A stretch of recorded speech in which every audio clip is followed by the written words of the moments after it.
mainstream media, government cover-ups. You want answers? Well, so does he. He's Alex Jones on the GCN Radio Network. And now, live from Austin, Texas, Alex Jones.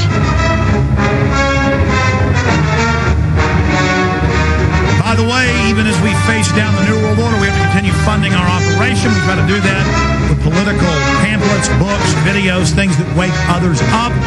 So it's a win-win situation for everybody. We have the new Obama Joker T-shirts with Obama Socialism, Obama Fascism under it, ObamaInfowars.com, a bunch of different messages.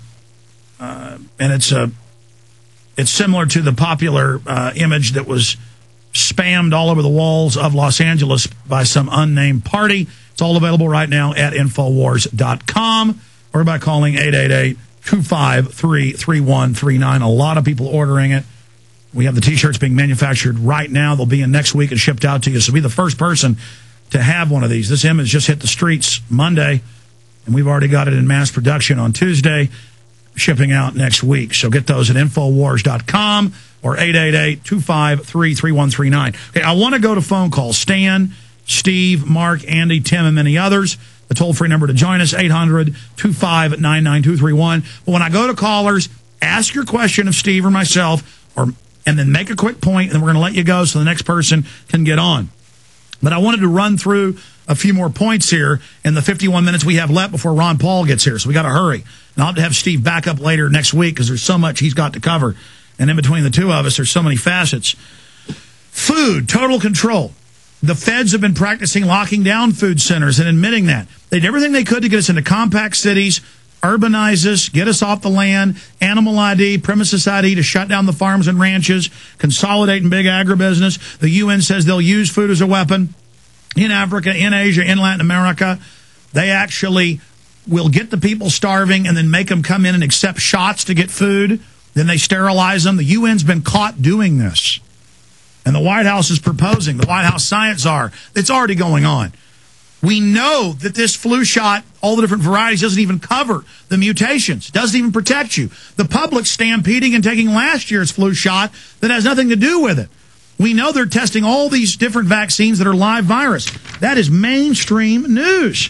The Associated Press reports swine flu vaccines contain live H1N1 virus. Diseased African monkeys used to make swine flu vaccines. Private military contractor holds key patents. Squalene, the swine flu vaccine, in studies by medical doctors in major universities, found that the FDA's use of the vaccine in animals and humans has triggered all sorts of serious illnesses. I mean, this is just so incredible. So many people now, even when they're juvenile, are getting arthritis. It's causing autoimmune responses. It goes on and on. Steve Quayle, continue. Well, I think one of the things that has to be really gotten through to everyone, Alex, is that there is a convergence of things that are heading into the fall, including the swine flu. First of all, for 4 years, and this is critical because it's so close to telling you what you're asking me, what specifics.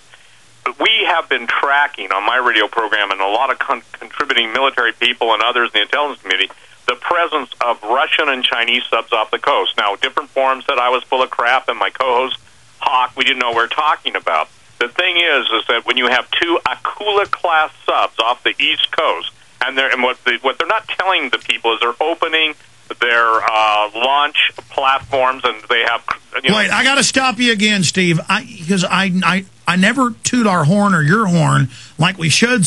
I remember you last year freaking out about this on this show, and this year, here's the New York Times today, Russian subs patrolling off east coast of U.S. for the first time since the Cold War. And there it is. Yeah, that's a lie, though. How did you know that? How did you know that? Well, first of all, I can't know that unless somebody helps me to know that. But the real story, Alex, isn't even just that. The bottom line is that here's the thing. Listen, there are people that won't believe me, won't believe you, won't believe Hawk, won't believe the different guys out there that are sounding the alarm until it shows up in the mainstream press. So if it shows up in the mainstream press, then all I can say to all you people that have been poo-pooing this is let the blood of innocent Americans be on your heads and hands, because you did everything you could to discredit. Let me share what's going on right now. The fact of the back channel information, the situation between the Russians and the United States is not good at all, okay? Neither is the situation with China and the U.S. They are absolutely, China is holding the majority of U.S. commercial paper worldwide. And I think that it's really important that people understand that during the last week's drills that there were red Chinese observers there, and that, listen, the military and the Guard in continental United States have been told not to make plans for 18 months. That's how long, Alex, they expect this uprising, quote, their word, not mine, to take place.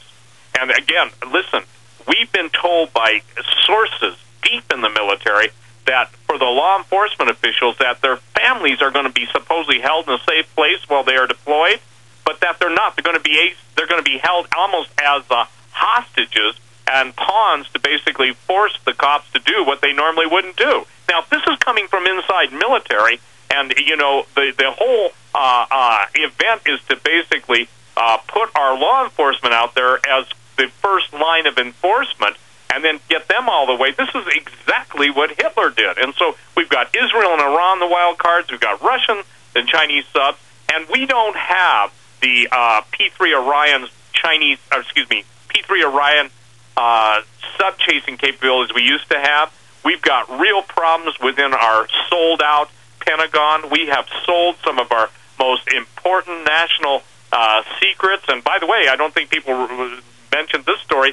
$50 billion is what Obama was going to give, or the Chinese were going to give the Obama administration for all the B-2 stealth fighter or stealth bomber and stealth fighter secrets. Did you hear that story?